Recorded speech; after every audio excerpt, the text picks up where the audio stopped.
Hey everybody, welcome back to another stock trading tutorial. My name is Kenneth. Please hit the subscribe, whatever.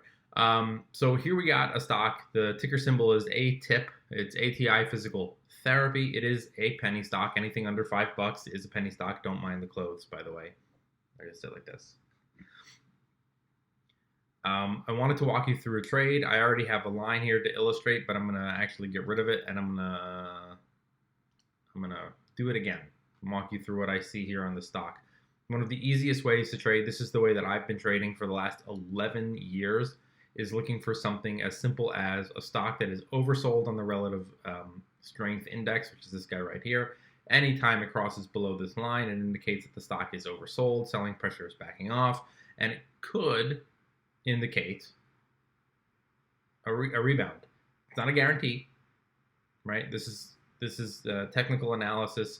They're all approximations, not guarantees. The first thing I notice here is on this is a 20-day chart. This stock hits a high, not a yearly high, just a high on this period, and then immediately starts selling off, has a little bounce, sells off again, and this time it sells off pretty steep and for many, many days. What I'm looking for as a stock trader day to day, right? You can see this thing in real time, like this is today.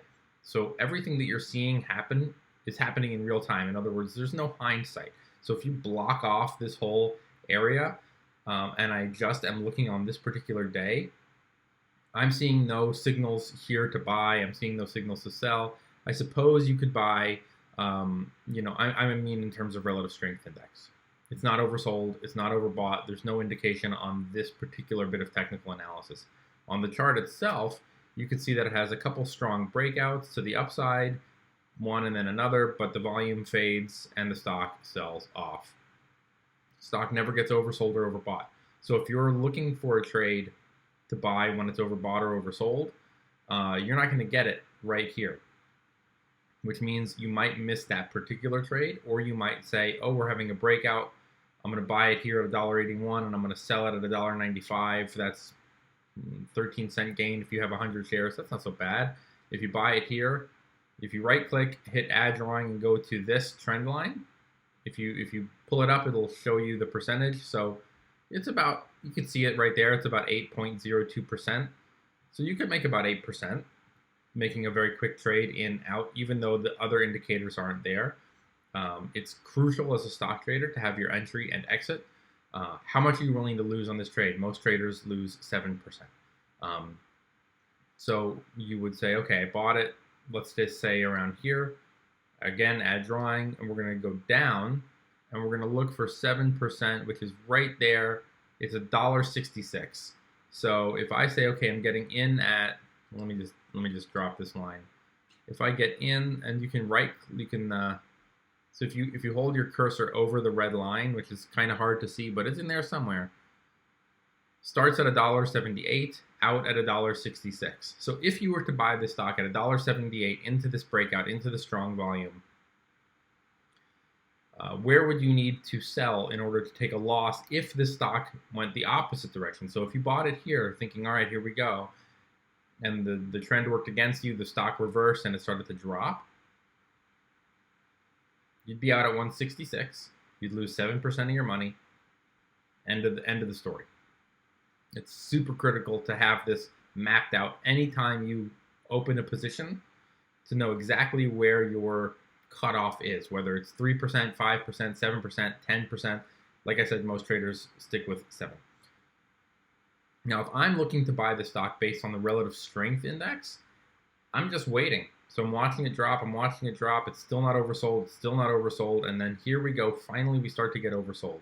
The first thing that I'm going to look for is consolidation, sideways trading, which is this. Compare in combination with this and that, and then over here we get the MACD crossover, which is when the MACD crosses the signal line, indicates a reversal. Now I'm interested. There's no breakout, right? There's no breakout to the upside. This is a different kind of trade. This is buying something that's oversold. A lot of people will say, oh, you're trying to catch a falling knife, and that's extremely risky. But the indicators are there. the sideways consolidation, the fact that it's oversold, the fact that it's crossing over. And by the way, risky trades are only risky if you don't have a plan in set up to limit your loss. So here we go. We're going to do it again. I'm going to drag it down. I'm looking to see where does the stock hit 7%. This is close enough. 7.09 is $1.25.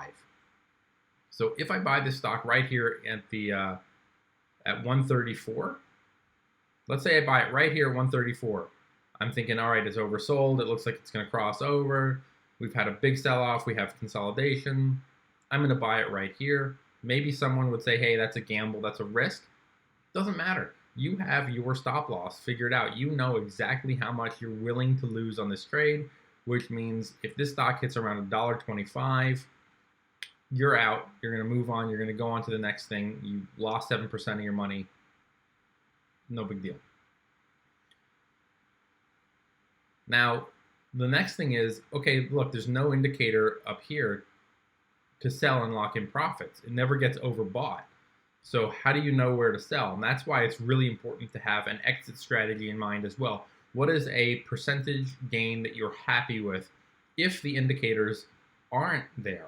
If there isn't anything that says, hey, maybe you should sell this stock.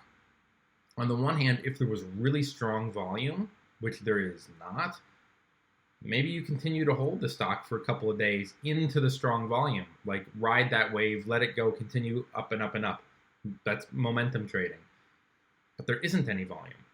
So if you buy it down here at like 134, what percentage are you going to be happy with in terms of a profit if you needed to lock in some gains? I mean, you can see if we rode it all the way up to the top, it would be a 25% almost profit, but that's probably not going to happen, right? You're probably going to lock in your gains a lot sooner. You can even see here that it starts to reverse.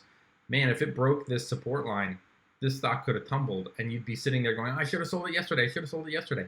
For me, if I'm up around 10 to 12% and there are no other indicators telling me it's time to sell and the volume is really slow, maybe I lock in some gains. So 12% would be somewhere around here. 10% would be around here. You can see that it does sell off, but it touches this this 20-day moving average, touches it right here, and then goes back higher. So you could always use the moving averages as sort of support and resistance. You're watching it at this point. So you've already purchased a stock. It runs up. You don't sell it over here, even though you'd be up around, what, 15% almost. So to be honest with you, I might have even sold it right here and taken my 15% before this big red candlestick. But if I hadn't, I would be really watching this big red candlestick. I'd say, oh shit, it hit the 20-day moving average. Is it going to cross below? Because if it crosses below, it's an indicator that it could go lower. And then if it crosses this, it could go even lower, which you could see here. It touches and goes right back up. So you could continue to ride this momentum a little bit higher. Again, there's no indicators though, so I'm starting to get nervous as a stock trader. No indicators to sell, plus the volume is really weak. If I haven't yet sold it, I'm thinking I probably will. Now you see this one. There's a breakout to the upside. It's pre-market or after hours. But again, if you look down at the bottom down here, there is zero volume. There's no volume. I'm getting a little nervous. I'm thinking it's time to exit. If I haven't already exited down here, I'm definitely thinking about it up here. You would be up around 22%. Now look what happens. It crosses this 20-day moving average, and it drops even lower. But again, it touches this as support, and it moves higher. So I would probably, if we're being honest, I'd probably exit somewhere around here at 12%. Man, you can't really even see these lines. I'm sorry. But as I enter the trade here, hypothetically, I know where I'm exiting for a loss at $1.24. If this stock hits $1.24, I take my 7%, I move on. And I know I'm going to be taking around a 12% profit. So as a new hypothetical, let's say I were to buy this stock right now, right here. I'm going to right click, I'm going to go add drawing, and I'm going to come up to wherever it is at 12%. So 12% would be at $1.55. So now I know, hypothetically, if I purchase this stock here, I'm selling it somewhere around here. The next thing I can do is I can add drawing, create alert. and I can say when this stock is at or above $1.56, alert me. Now I have an alert set on my phone. So I'm not setting a sell order, I'm setting an alert. That way, if I'm looking at other stocks, my phone will go off. It gives me time to look and process the chart and see what's going on. Oh, maybe the volume is weak again. Maybe it looks like it's going to reverse. Maybe it's overbought. Okay, I do want to sell it. Or maybe it doesn't look like any of those things and the volume is really strong and I think, oh, this stock could continue to go higher. Then I'll consider holding. Now, here is my buy signal, right? It's a big sell-off, consolidation, oversold. So now this is the pattern that I'm going to be looking for on another trade. And sure enough, big sell-off, consolidation, oversold, and look what happens. So I actually bought this stock yesterday at $1.25. No, I'm sorry, I didn't buy it yesterday. I bought it on the 18th. So today's the 20th. I bought it on the 18th. I bought it on this consolidation with it being oversold, and I had my my loss figured out. 7% would be around here at $1. Why isn't it letting me click? At $1.15. So I'm in at $1. I was actually in at $1.25. So somewhere around here, I'd be cutting my losses if this stock worked against me. You could see though the very next day, boom, we have a very strong breakout. I sold it at $1.37 because there was no indication that the stock was oversold. These very choppy markets make me a little nervous. I want to lock in my gains. So I sold it at $1.37, which was right here, and it was about a 10% gain. So I knew I was aiming for 10%. If it was 8% and the volume was weak, or it was overbought and it looked like it was going to reverse, I would take profits. That's why you have to be very quick with your decision making. You have to look and in the moment make a snap decision. Yeah, the stock went a lot higher. It went up to $1.46. So I made a 10% profit. I hate to do this, but I'm just going to illustrate. I made 10%. It could have been 15%. Doesn't matter because my goal was 10% going in. I'm going to wrap this video up because my computer has issues holding all these long videos on it. So before it cuts me off, thanks for watching. If you thought this video was helpful, please hit the bell and the subscribe. I know a lot of stock traders on TikTok have these very complicated trading strategies with all kinds of analysis on the screen, and it's confusing. And what is this? And how do you use that? I've never heard of this. What is it? This couldn't be easier. I'm literally using relative strength, MACD, consolidations, volume, breakouts, and a strategy in my mind of how much of a loss am I getting into, potentially, and what kind of profit do I hope to somehow get. All right, thanks, guys.